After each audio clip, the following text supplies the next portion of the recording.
The massive Soviet invasion of Manchuria in 1945, known as Operation August, delivered the final blow to Japan and brought World War II to an end.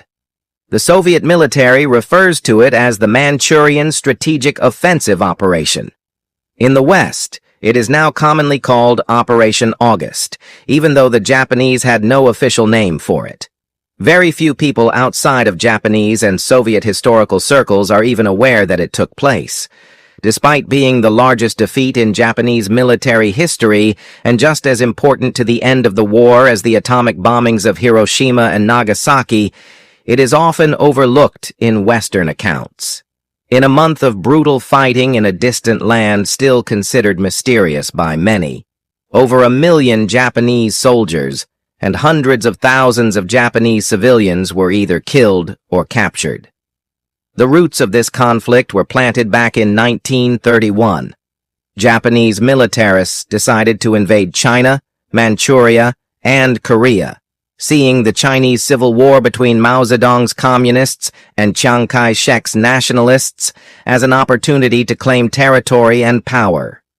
The Imperial Japanese Army, eager to show its strength, first courted the Chinese warlord ruling Manchuria at the time. Eventually, through a series of staged incidents, the Japanese invaded and occupied Manchuria as the situation in China deteriorated. This sparked the Second Sino-Japanese War, which dragged on until Japan's surrender in 1945. Throughout the 1930s and 1940s, many Japanese officials viewed China as weak and ripe for exploitation, despite its size and population. The Army, and to a lesser extent the Navy, sought more Chinese territory. However, their aggressive moves soon caught the attention of the Soviet Union. Premier Joseph Stalin grew increasingly concerned about Japanese intentions near the Soviet Far Eastern borders. This tension led to the first armed clash between Soviet and Japanese forces in late July 1938, an event the Japanese call the Changkufeng Incident, and the Russians refer to as the Battle of Lake Khasan. To counter Japanese threats, a strong Soviet force of over 20 infantry divisions assembled on the border of Manchukuo, Japan's puppet state. The Japanese, embroiled in their conflict in China, underestimated the Soviet threat, partly due to their old belief that Russia was militarily weak following its defeat in the Russo-Japanese War of 1905 and Stalin's purges of the Red Army leadership.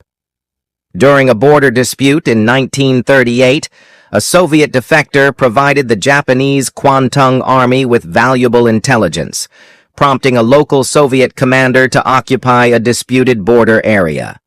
The Kwantung Army rushed a division to the scene and prepared for action, but Tokyo refused to authorize an attack. Frustrated, the local Japanese commander attacked without approval. The resulting battle was relatively small, involving fewer than 2,000 Japanese soldiers in a surprise night attack. Although the Japanese thought they had settled the matter, the Soviets did not. General Gregory Stern mobilized the 49th Corps of the Red Banner Far Eastern Army, and Soviet counterattacks forced the Japanese to retreat after heavy losses on both sides. The dispute was eventually settled diplomatically, but the intensity of the Soviet response shocked the Japanese leadership. As a result, the Kwantung Army changed its strategy, focusing more on border defense and preparing for future Soviet intervention. This shift in strategy led to the much larger Nomonhan incident in 1939. On May 11th, border skirmishes escalated into open combat. Unlike the earlier clash, Nomonhan was a full-scale battle. Stalin decided that the provocations had gone too far and sent a rising star in the Red Army, Georgy Zhukov, to take command. The fierce fighting continued through August, costing the Japanese between 18,000 and 23,000 lives, with little to show for it. A diplomatic settlement ended the conflict, but deep tensions remained. In April 1941, Japan and the Soviet Union signed a non-aggression pact to avoid further conflict. However, within a year, Japan faced a dilemma about how to end its long and costly war in China. Some leaders favored attacking the Soviet Union to eliminate the northern threat and free up troops for China, while others proposed cutting off China's access to resources, a move that risked war with the United States, Britain, and the Netherlands. As Germany rapidly conquered Western Europe in 1940, Japan signed the Tripartite Pact with Germany and Italy in September. Encouraged by German victories, Japanese leaders became more aggressive, leading to the attacks on Pearl Harbor, Wake Island, the Philippines, and other Western territories in the Pacific in 1941. Meanwhile, the Kwantung Army in Manchuria remained relatively inactive between 1940 and 1945. However, the demands of the Pacific War drained its strength, as its best divisions were redeployed to fight elsewhere. By 1945, the Kwantung Army was weakened and poorly prepared to face a serious enemy. Throughout the war, Allied leaders met to discuss how to defeat Japan. With Germany's surrender in May 1945, they needed new strategies. Although the development of the atomic bomb was underway, there was no guarantee of success, and a costly invasion of Japan seemed likely. Therefore, the Allies sought Soviet help against Japan. At conferences in Tehran, Yalta, and Potsdam, they requested Stalin's assistance. Stalin agreed in principle but delayed final decisions. As the war dragged on and his spies reported progress on the American atomic project, Stalin became more eager to gain territory in the Far East. He promised to declare war on Japan within 3 months of Germany's surrender. When the atomic bomb was dropped on Hiroshima, Stalin accelerated his plans, and the Soviet Union declared war on Japan ahead of schedule, moving quickly to launch the devastating Operation August. The Kwantung Army had around 780,000 officers and troops by mid-1945, consisting of 24 infantry divisions, 2 tank divisions, and 5 aviation squadrons. Joint operations were also being conducted with 7 additional infantry divisions, totaling 260,000 soldiers stationed in Korea. General Oto Ichukoi Yamada commanded the Kwantung Army, operating from the main office in Shinking. He oversaw a large number of separate troops in the 1st, 3rd, and 5th Area Armies. In addition, General Yamada commanded forces that included 220,000 Japanese soldiers and 10,000 soldiers from the puppet nations of Mangyang and Manchukuo. According to some accounts, about 1,100,000 officers and troops made up the available Japanese defense forces. Tens of thousands of Japanese men, women, and children were also employed by the Imperial Japanese Army or had settled in Manchuria as civilians. Meanwhile, preparations were underway to deploy significant Red Army combat troops for the anticipated conflict with Japan in the Far East. Even while the Soviets prepared to fight for Berlin in April 1945, Stalin had already started transferring troops, such as the Second Ukrainian Front and the Karelian Front, toward the east in March 1945. In Soviet military terms, a front was similar to an army group, and typically consisted of 3 to 5 armies, totaling about 100,000 soldiers. These included 4 army headquarters, the 6th Guards Tank Army, and the 5th, 39th, and 53rd Infantry Armies. These were not random selections. All had valuable military experience necessary for operations in Manchuria. Some had fought in the Carpathian Mountains, an environment similar to the Grand King and mountains of Manchuria, while others had battled through marshes and muddy terrain. To support the larger armies, numerous tank, artillery, and engineer regiments were also dispatched eastward. Between March and August 1945, these units and additional reinforcements were transported by 20 to 30 trains per day along the Trans-Siberian Railroad. This buildup expanded the Soviet forces in the Far East from 40 divisions to 80 divisions, all backed by powerful auxiliary units. By August, Soviet might in the Far East had doubled. Like Nazi Germany before its 1941 invasion of the Soviet Union, these forces were gathered in the rear, far from the Japanese border guards' view. As the attack neared, they were quietly moved to assault positions under cover of night. Manchuria itself covered about 1.5 million square kilometers and featured mountains, swamps, fertile valleys, and arid regions. Strategically located, it was bordered by Korea to the south, Soviet territories and Siberia to the east and north, and Outer Mongolia to the west. Its location made it crucial for both defensive and offensive operations. However, its road system was poor, and bad weather could quickly render roads unusable. The Central Valley region of Manchuria, where most of the population lived and much of the agricultural output came from, was vital for maintaining control. The Barga Plateau and the Grand King Mountains were also important areas, militarily dominating the rest of the region. The Japanese defenders were organized into two area armies, similar in size to American army groups.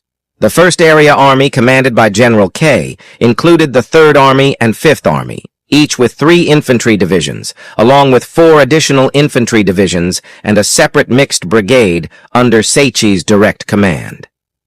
By August 1945, the 1st Area Army, responsible for eastern Manchuria, had about 222,157 soldiers.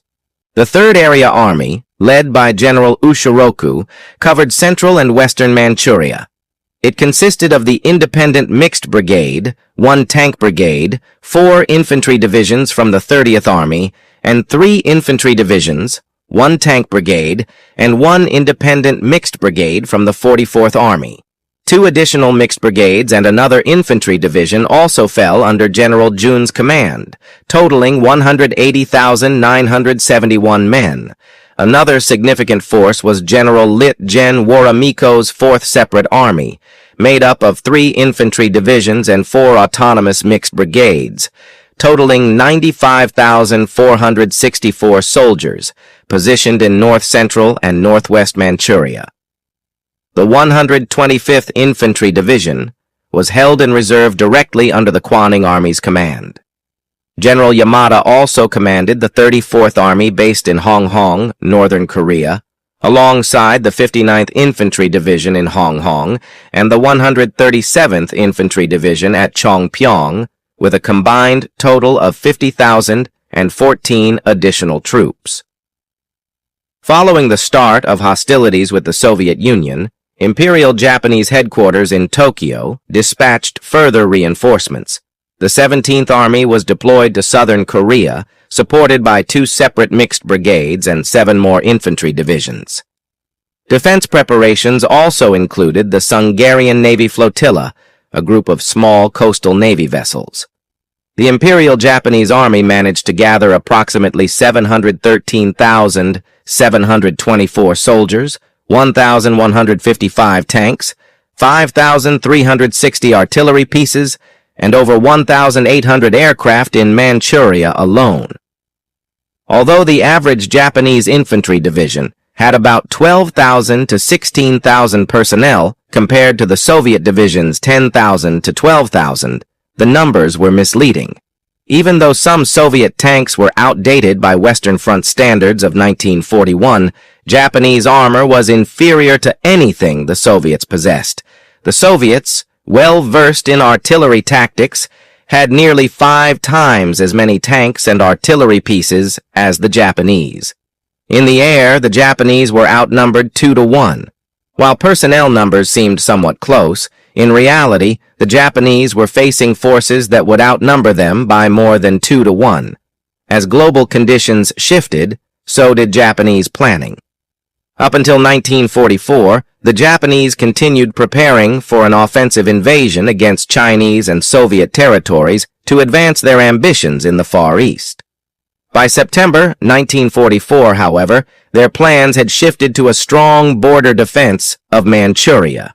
Later, these plans evolved into a defense-in-depth strategy, focusing the main resistance at fortified locations within Manchuria while offering only light resistance at the borders. Their final stand was intended to be made at the Tonghua Fortress, located just above the border between Korea and China. To strengthen their forces, the Imperial General Headquarters ordered the consolidation of numerous frontier garrisons to create 8 new infantry divisions, numbered 121 through 128, and to form mixed brigades to replace the 4 regular divisions sent to the Philippines, Central Pacific, and home islands. Tokyo also ordered the mobilization of about 250,000 Army reserves for the Kwantung Army. From these reserves, 8 additional divisions, numbered 134 through 139 and 148 through 149, were formed. It was hoped that these reserves would also generate 7 more brigades and supporting units. However, replacing experienced soldiers with young recruits who lacked proper combat training only weakened the Kwantung Army further. Under the latest Japanese plans, the major forces were supposed to retreat 40 to 70 kilometers into fortified settlements, leaving only platoons and battalions at the front lines to delay the enemy. The strategy aimed for a gradual and controlled withdrawal, culminating in the defenses at Tongwa and Antu. 2/3 of Japanese forces were to retreat inside the fortified redoubts, while about 1/3 would defend the frontier lines. The unusual recall of Soviet diplomats and their departure from Japan was observed by Japanese diplomatic couriers, who also reported the mass movement of Soviet troops and equipment eastward along the Trans-Siberian Railway. Although a Soviet attack had been expected, Japanese leaders had hoped the Soviets would wait for the ripe fruit to fall rather than shaking the tree themselves, and were not expecting an attack before the end of August. This hope persisted despite the Soviets informing the Japanese in April 1945 that they would not renew the non-aggression pact still technically in force for another year. In reality, the Soviets were assembling a formidable assault force. Under the leadership of Marshal Alexander Mikhailovich Vasilevsky, the Far East Theater headquarters served as the senior command. Vasilevsky had joined the Red Army in 1918, rising from company commander to battalion leader before studying at the General Staff Academy. By 1940, he worked in the Soviet General Staff's Operations Division and became its chief 2 years later.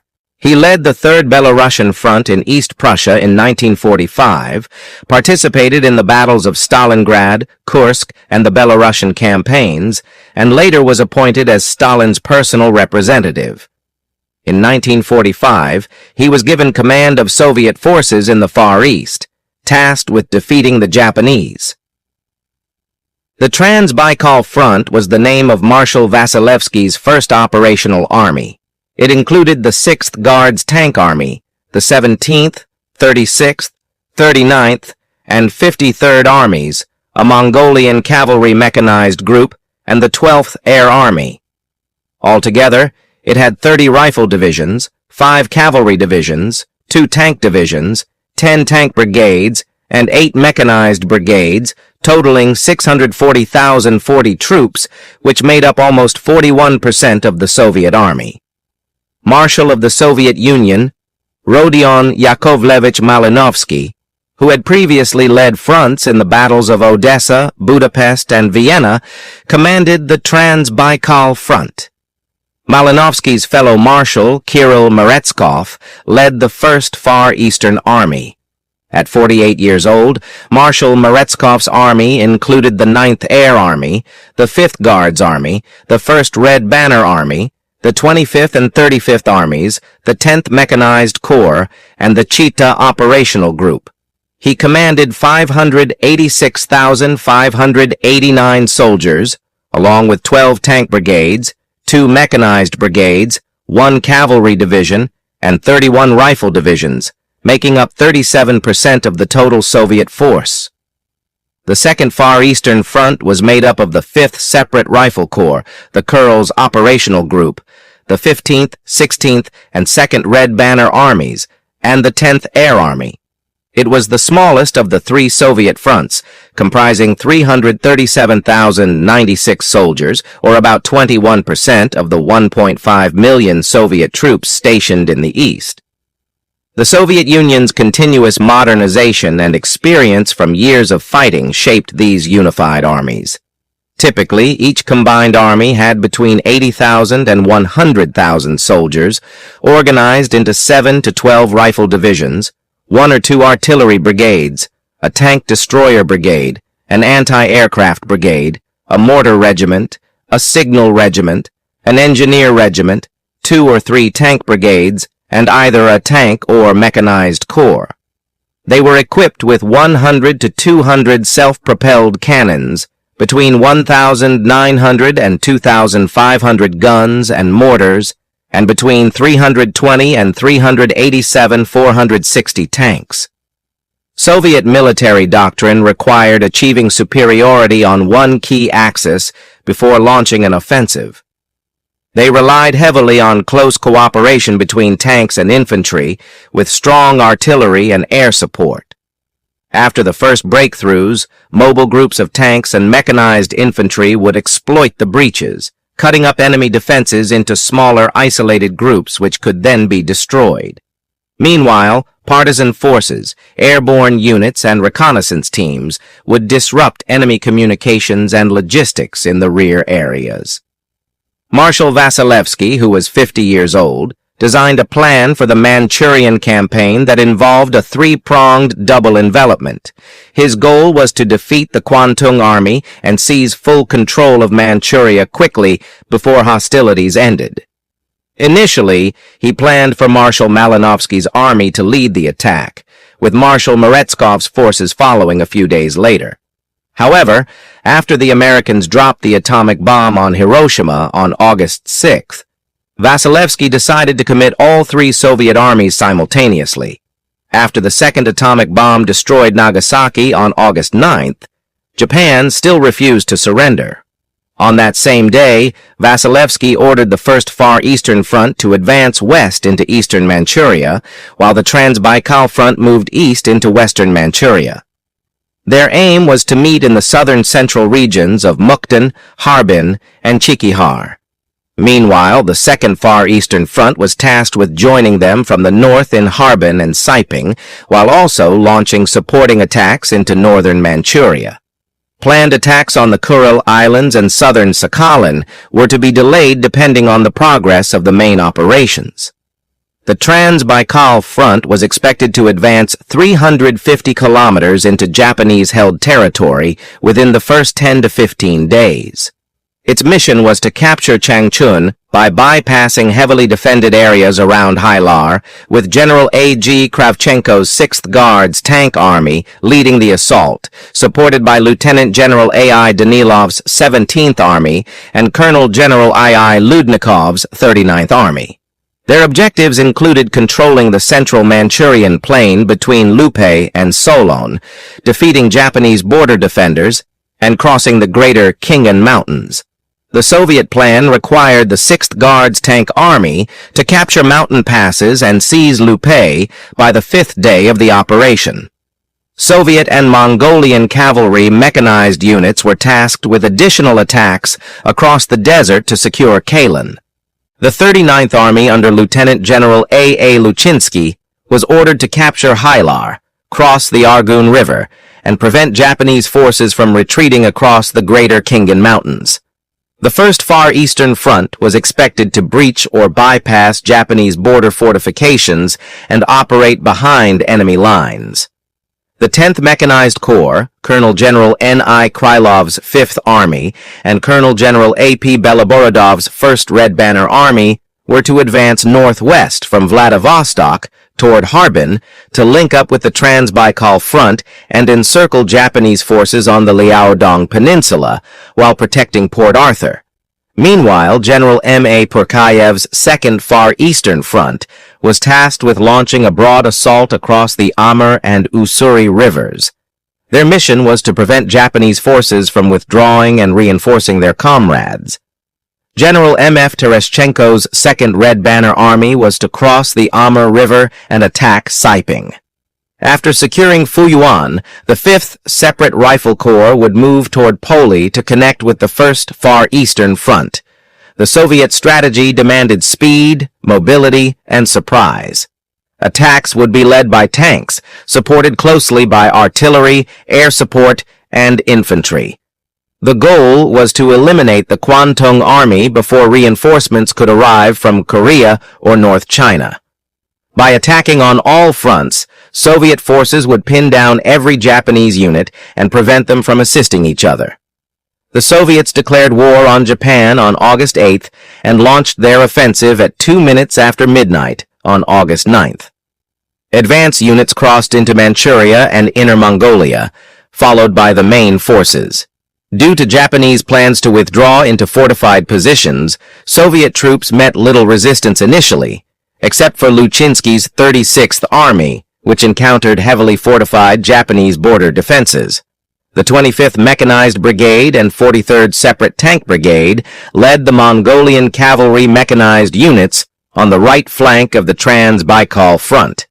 On the first day, they advanced 55 kilometers into the deserts of Inner Mongolia.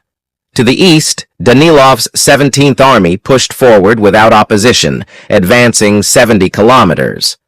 The 6th Guards Tank Army under Kravchenko also advanced into Inner Mongolia in two large groups divided into smaller columns, often made up of an artillery battalion, a tank regiment, and a rifle regiment. They faced little resistance and reached the foothills of the Greater Khingan Mountains by nightfall. Ludnikov's 39th Army launched an attack on the Japanese 107th Division on Kravchenko's right flank. They bypassed the fortified Wuhai area and moved south, supported by the 61st Tank Division. They aimed to join the 94th Rifle Corps advancing toward the fortified region of Hylar. Soviet forces, supported by Mongolian cavalry, repelled scattered Japanese counterattacks. However, difficult terrain sometimes slowed the Soviet advance more than Japanese defenses. Many commanders created new advance detachments made of self-propelled artillery to maintain momentum. These units could move faster and farther than regular infantry. Japanese defenses were often overwhelmed. The 5th Army, with 12 divisions and 692 armored vehicles, overran the Japanese 124th Division, launching rapid offensives through areas considered by the Japanese to be impassable. General Lutchinsky's 36th Army used amphibious vehicles to cross the flooded Argun River, moving 2 rifle regiments of the 2nd Rifle Corps across on the left flank of the Trans-Baikal Front. Hylar was defended by Lieutenant General Mikio's 4th Separate Army, which included the Japanese 119th Division and the 80th Independent Mixed Brigade, with support from Manchurian cavalry. Despite strong defenses, the Soviet 205th Tank Brigade attacked Hylar at night after capturing the bridges north of the city in heavy rain and fog.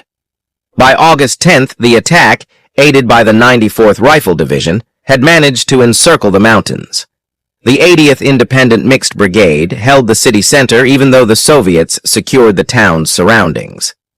Until the formal surrender, intense fighting continued in several areas.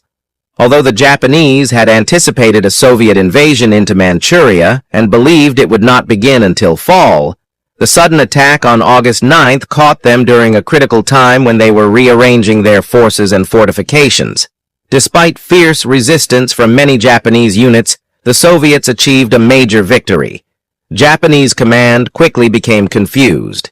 General Ushiroku, commander of the 3rd Area Army, decided to withdraw his troops to protect Mukden, where many of their families lived. This went against General Yamada's wishes and weakened the Japanese defensive strategy even further. Along with Japanese opposition, the Soviets also faced major geographical and logistical problems. For example, the 9th Guards Mechanized Corps, a key part of General Kravchenko's 6th Guards Tank Army, had to be replaced because many of its vehicles, especially the American Sherman tanks received through Lend-Lease, broke down or ran out of fuel. On August 10th, Kravchenko pressed forward by sending the 5th Guards Tank Corps ahead. The wheeled vehicles struggled in the rough terrain compared to the tracked ones. Despite these difficulties, Kravchenko managed to move 2 forces across the Grand Khingan Mountains. The 7th Guards Mechanized Corps crossed at Moatan and Yekoto, while the 5th Guards Tank Corps and 9th Guards Mechanized Corps crossed another route. By 11 p.m. on August 10th, the 5th Guards Tank Corps had reached the highest peak and made a rapid 40-kilometer descent through rain and darkness in just 7 hours.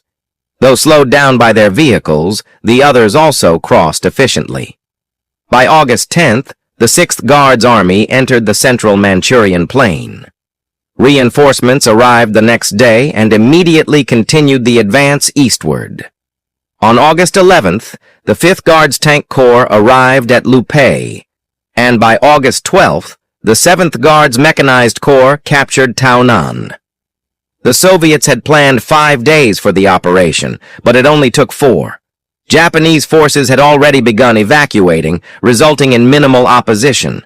The first real resistance the Japanese 107th Division offered came near Wangquei on August 12th.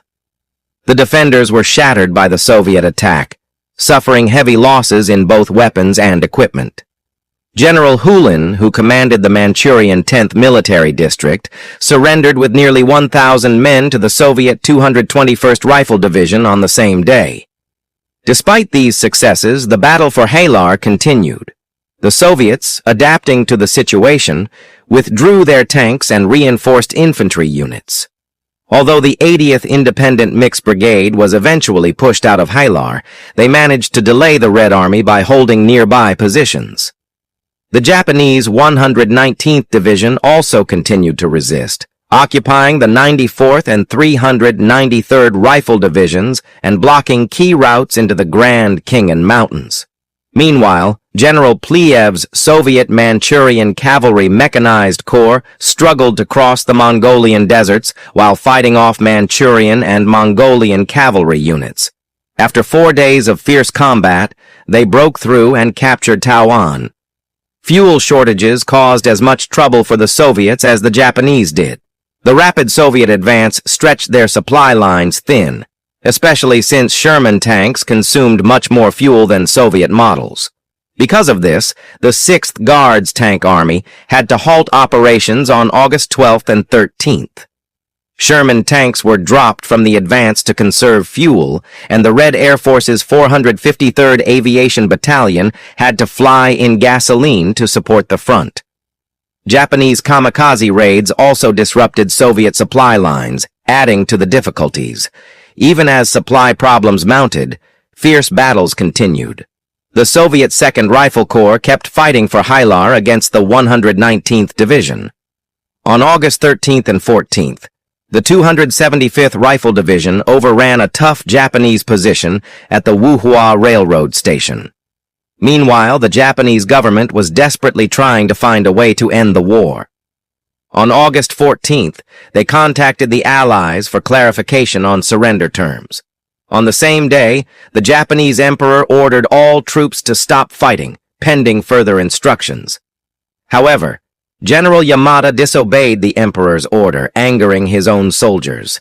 Japanese troops were torn between their loyalty oath, which forbade surrender, and their duty to obey the emperor.